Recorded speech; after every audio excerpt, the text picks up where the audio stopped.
Hello, good afternoon, and good morning, good afternoon, good evening to all the people out there listening or watching this video. And today, it's January 5th, 2020, 5th day.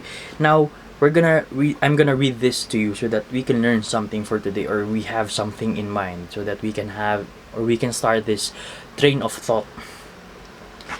Now, January 5th, clarify your intentions. Let your efforts be directed to something. Let it keep that end in view.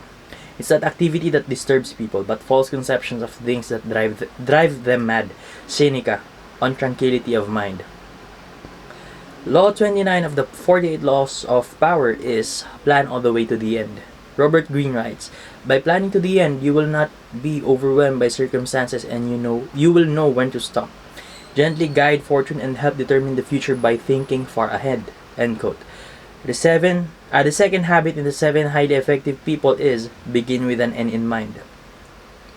Having an end in mind is no guarantee that you'll reach it. No Stoic would tolerate that assumption. But not having an end in mind is guarantee you won't. To the Stoics, oiesis or false conceptions are responsible not just for disturbances in the soul, but for the chaotic and dysfunctional lives and operations. When your efforts are not directed at a cause or a purpose, how will you know what to do day in and day out? How will you know what to say no to and what to say yes to? How will you know when you've had enough? When you've reached your goal?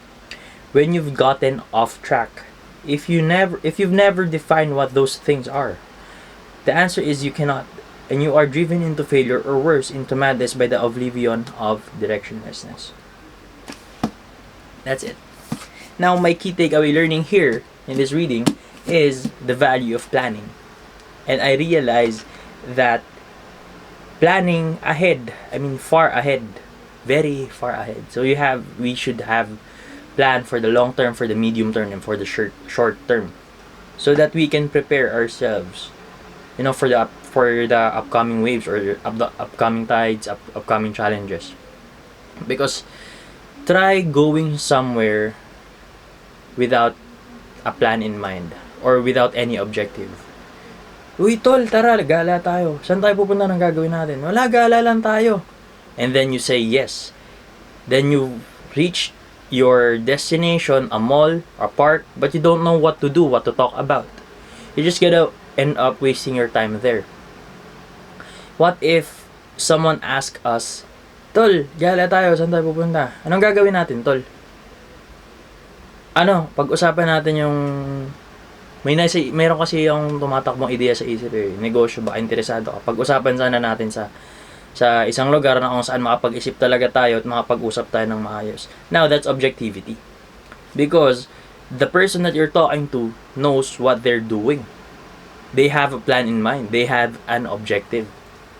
Now, for us busy people, or for the people who have no time planning, just realize the objective of what you're going to do. You went to the mall, okay. You're gonna buy something, okay.